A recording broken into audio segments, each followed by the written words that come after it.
የኢትዮጵያ ብሔራዊ ምርጫ ቦርድ ለሰባተኛው ጠቅላላ ምርጫ የእስካሁን የስራ ክንውኑንና የቀጣይ ስራዎቹን አስመልክቶ በዛሬው ዕለት ለመገናኛ ብዙኃን ይፋ መግለጫ ሰጥቷል። በዚህም ቦርዱ በሰላምና ጸጥታ ዙሪያ ከሚመለከታቸው የክልል መንግስት አካላት ጋር መወያየቱንና ምርጫ ለማካሄድ አስቻይ የተባሉና አስቸጋሪ የተባሉ ቦታዎችን በቀይ በቢጫና በአረንጓዴ ቀለማት ለይቶ ለቦርዱ የጸጥታ አካላት ማሳወቃቸውንም መግለጫውን የሰጡት የቦርዱ ዋና ሰብሳቢ መላትወርቅ ኃይሉ ተናግረዋል።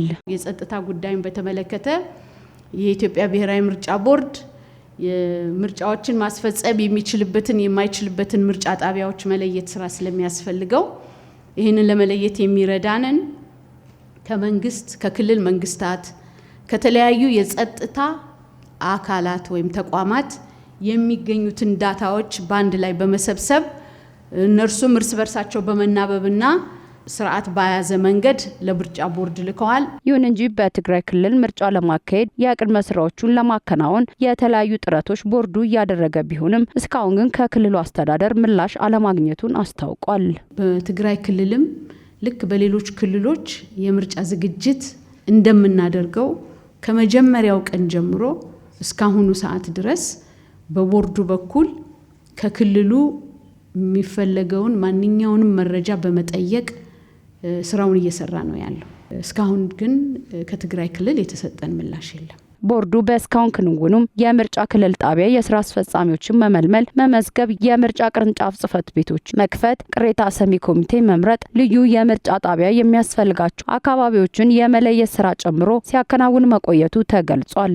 ምርጫ ክልል ጽህፈት ቤቶችን መክፈት ስራ ለመስራት አስቀድሞ የምርጫ ክልል አስፈጻሚዎችን መቅጠር ስላለበት እነዚህን የምርጫ ክልል አስፈጻሚዎች በኦንላይን ጥሪ በማድረግ መዝግቧል። የምርጫ ክልል አስፈጻሚዎችን ቅጥር አከናውነናል።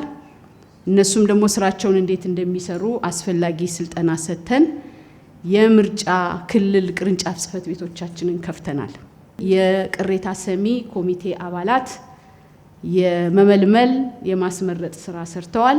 የመራጮች ምዝገባን ለማድረግ ከየካቲት 7 እስከ መጋቢት 7 2018 ዓ.ም የተቀመጠው መርሃ ግብር በጊዜ መጣበብ ምክንያት ከየካቲት 28 2018 ዓ.ም እንዲጀምር መደረጉንም ሰብሳቢዋ ተናግረዋል። በተመሳሳይ የካቲት 1 ይጠናቀቅ የነበረው የፖለቲካ ፓርቲዎች እጩ ምዝገባ ወደ የካቲት 16 2018 ዓ.ም መራዘሙንም የቦርዱ ሰብሳቢ አስታውሰዋል።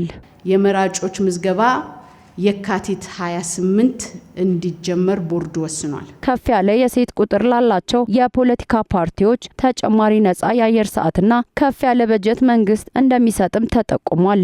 ሴቶች አካል ጉዳተኞች ወደዚህ የምርጫ ሂደት እንዲገቡ የማበረታቻ የድጋፍ ስራ ቦርዱ ይሰራል። በግል ለሚወዳደሩ የገንዘብ ድጋፍ ቦርዱ ያደርጋል። እጩ ሲሆኑ ሲቀርቡ ለሴቶች ሲሆን ለአካል ጉዳተኞች ሲሆን ደግሞ ወንዶች ሆነው አካል ጉዳተኛ ካልሆኑት ከሚሰጠው የተሻለ የገንዘብ አቅርቦት ቦርዱ ያደርጋል። በአየር ጊዜ አጠቃቀምም ህጉን በማሻሻል ለሴት አካል ጉዳተኞች ለአካል ጉዳተኞችና ለሴቶች ነፃ የአየር ጊዜ ከሌሎቹ ተወዳዳሪዎች ወይም ከሌሎቹ እጩዎች በተሻለ ወይም በተጨማሪ ማለት ይቻላል የአየር ጊዜ እንዲያገኙ ያደርጋል። መስፈርቱን አሟልተው ለተመለመሉ የምርጫ ጣቢያ አስፈጻሚ ባለሙያዎች ስልጠና መስጠትና ለመራጮችና ለስልጠና የሚያስፈልጉ ቁሳቁሶችን ገዝቶ ለሚመለከታቸው የምርጫ ጣቢያዎች ለመላክ በዝግጅት ላይ መሆኑም ተገልጿል። እንዴት ነው የመራጮች ምዝገባ የሚደረገው? መራጮች መዘገቡ እንዴት አይነት ስራ ይከናወናል የሚለው መስጠት አለበት። ይሄን ደግሞ ለመስጠት እንደምታውቁት የስልጠና ሂደቱ የተከፋፈለ ነው በሶስት ደረጃ።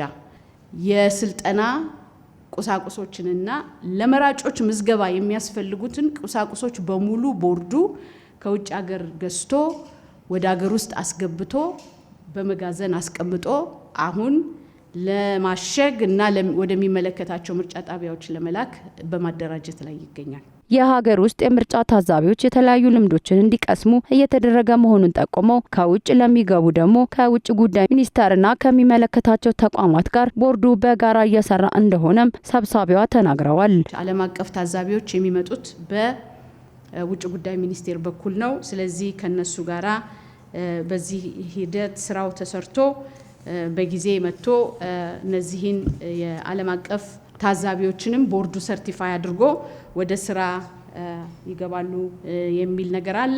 ፓርቲዎቹ የሚገጥማቸውን የአዳራሽ እጥረትና የሚፈልጉበትን መመሪያዎችን አዘጋጅቶ ለፖለቲካ ፓርቲዎቹ መላኩንም ጠቁመዋል። የፖለቲካ ፓርቲዎች ለምርጫ አስቻይ ሁኔታ የለም የሚሉና ተያያዥ ከሆኑ ጉዳዮች ጋር ለሚያነሷቸው ቅሬታዎችም ቦርዱ ውይይቶችን እያደረገ እንደሚገኝም ገልጸዋል። ቅሬታ አፈታትን በተመለከተ ከምርጫ ጣቢያ ወደ ምርጫ ክልል፣ ከምርጫ ክልል ወደ ዋና ቢሮ፣ ከዛም ወደ ፍርድ ቤት የሚኬድበት የቅሬታ አፈታት መመሪያም እንደዚሁ ተዘጋጅቶ ለፖለቲካ ፓርቲዎች ጋራ ምክክር ተደርጎ እሱም ጸድቋል።